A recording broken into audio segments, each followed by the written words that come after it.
চট্টগ্রাম বন্দর দিয়ে চলছে দেশের লাখ কোটি টাকার বাণিজ্য।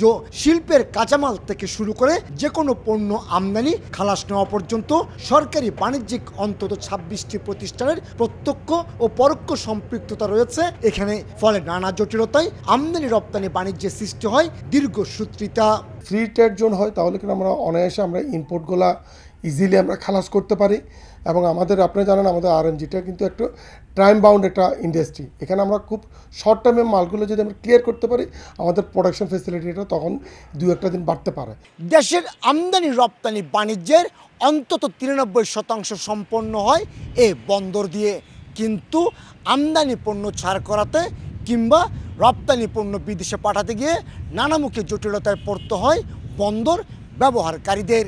এক্ষেত্রে বন্দর কেন্দ্রিক ফ্রি ট্রেড জোন গড়ে তোলার কোনো বিকল্প দেখছেন না ব্যবসায়ীরা। উন্নত সবগুলো দেশে ফ্রি ট্রেড জোন কার্যকর থাকলেও এক্ষেত্রে বাংলাদেশ ছিল পিছিয়ে। বিশেষ করে তৈরি পোশাক খাতে সাম্প্রতিক সময়ে যে সংকট সৃষ্টি হয়েছে তা কাটাতেও ভূমিকা রাখবে এই ফ্রি ট্রেড জোন। রপ্তানি পণ্য জাহাজে তোলার আগে যেমন এখানে এনে সংরক্ষণ করা যাবে, তেমনি আমদানি করা কাঁচামালও মজুত রাখার ব্যবস্থা থাকবে। এটা অত্যন্ত ইতিবাচক দেশের স্বার্থে, বাণিজ্যের স্বার্থে। এই ফ্রি ট্রেড জোন এখানে বিজনেস ফ্রেন্ডলি একটা পরিবেশ থাকবে, বিজনেস ফ্রেন্ডলি পলিসিগুলো ইস্যু হবে। তবে এবার ব্যবসায়ীদের সেই ফ্রি ট্রেড জোন নিয়ে প্রতীক্ষার অবসান হচ্ছে।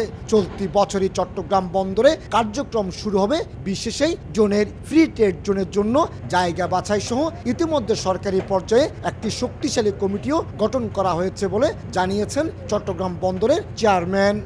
অচিরেই এই জায়গাটা হয়ে যাবে এবং এটা হয়ে গেলে এইখানে আপনার তুলা থেকে শুরু করে যে ধরনের র মেটেরিয়াল এই ফ্রি ট্রেড জোনে রাখলে লোকাল কারেন্সিতে আপনার এলসি ওপেন করে শর্টেস্ট পসিবল টাইমের মধ্যে তারা মার্কেট থেকে ডেলিভারি নিতে পারবে এখান থেকে। এদিকে চট্টগ্রাম শাহ আমানত বিমানবন্দরকেও যুক্ত করা হচ্ছে আমদানি রপ্তানি বাণিজ্যের গতি আনার কাজে। বিনিয়োগকারীদের সুবিধার্থে প্রথম পর্যায়ে বিমানবন্দরে স্থাপন হচ্ছে ওয়ান স্টপ ক্রাইসিস সেন্টার।